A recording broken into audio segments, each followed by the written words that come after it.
Kentucky home, the Derby horses come on to the track in front of this huge crowd. Here's the post parade. Number one is Trojan Nation. The owners are UCLA grads, but Julie Gilbert's late father, Morty, was a USC fan. This horse second in the Wood Memorial at 81-1, but he's never won a race.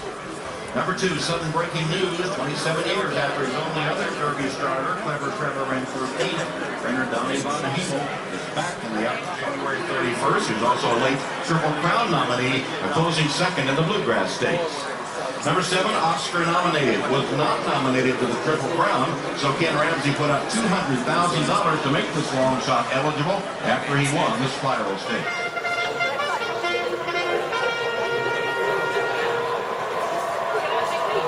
Ladies and gentlemen, ladies down on the inside of horses, moving around that turn and right alongside of Pony's Bounce. 5 lengths back to My Man Sam, Exaggerator and Texas Homo, well off the pace here, and then comes Motown. Lottie's gone by a few, Creator is next by another 5. And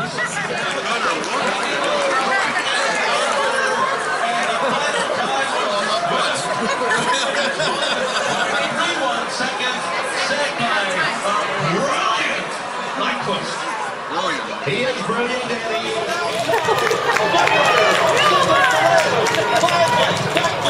in third, and they come to the final furlong. Exaggerator was closing in. Nyquist with a 60 to go. Exaggerator on the outside.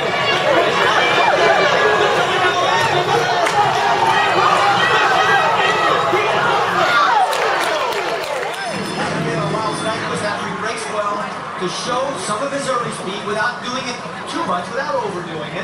He's still got a very strong hold on him because he let it run a little bit out of the gate. So Nyquist thinks now, okay, let's go.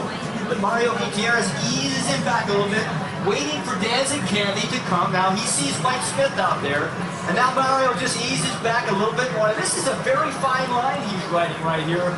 He doesn't know if anybody else is going to come up and track him down. He could be. Use him a little early, fine. Ease him back a little, that's okay. Steer him to the outside, he was okay with everything. Turning home, the same got to the spurt we saw on the floor in the Derby, kicked him away from the field. Exaggerator, a nice run from behind. Hit the Sormo, but not a fundraiser. This is the first time we've had this fundraiser in the indoor arena. How's it working out for you guys? Wonderful. 2 goals for tonight. One is to set the bar so low for my job that anybody and everybody in the foundation will think they can do a better job of it. And the other goal is to make sure that all of you that don't work in the program or have a family member involved in the program leave tonight knowing more about what Ivy Hill is all about than when you came through the front door. We sort of subscribe to the wild horse model here. Everybody can graze whenever they want, and the caterers were, up and ready to go for you guys, back there at 6 o'clock. Some things that you should know. So the girls walking around selling the raffle tickets for the necklace are also the judges for the hat and bow tie contest. Now, I'm not suggesting, we picked them because of their character, and I'm not suggesting that they would be subject to, a bribe, but I'd like you to go ahead and try them. So one of the problems that we've always had is getting everybody properly thanked. When we leave it to the end of the evening, I feel like the guy that, gets the last Oscar on the time when the thing has already run an hour over the allotted time, and I step up, I haven't even thanked the first person, and the orchestra starts playing. So I'm doing it a little bit differently. Tonight I'm going to thank people, starting right after these remarks. And I'll thank people during the night, and if I'm saying goodbye and, drive safely and you haven't heard your name, then I have forgotten you. The fundraising director, she's responsible for putting this thing on. I tell you, and it takes a heck of an effort.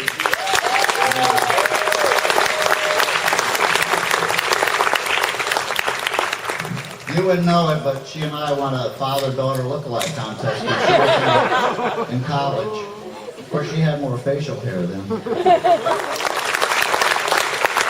don't you take tomorrow off and we'll work on the golf outing starting Monday.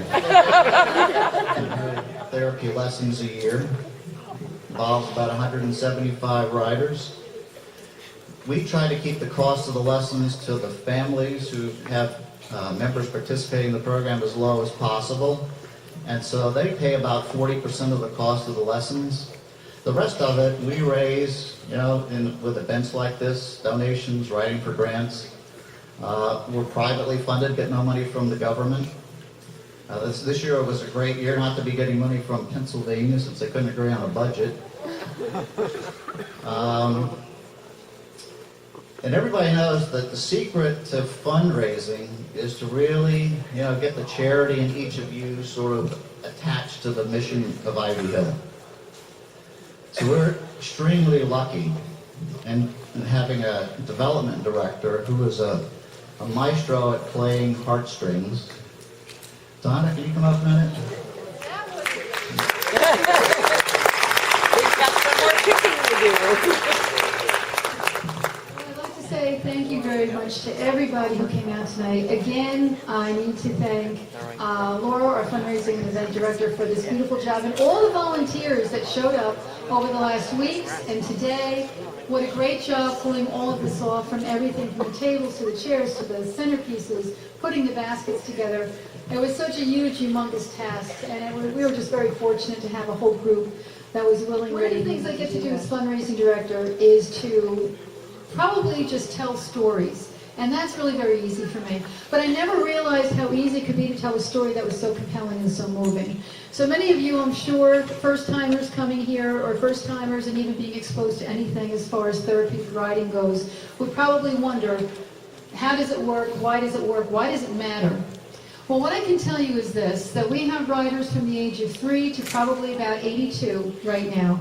That we have riders with any kind of disability or any kind of challenge that you can possibly imagine, from the physical to the cognitive to the emotional to the psychological.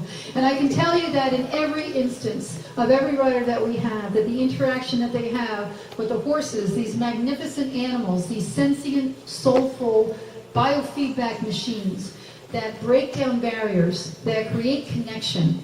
When you think of it, any diagnosis, any disease that anyone has, any diagnosis, any challenge, is one of isolation, right? It separates you from something that you could be doing, or can't do, or can't reach, or can't break through. Well, the horse that's the game changer. The horse makes the difference in all of that.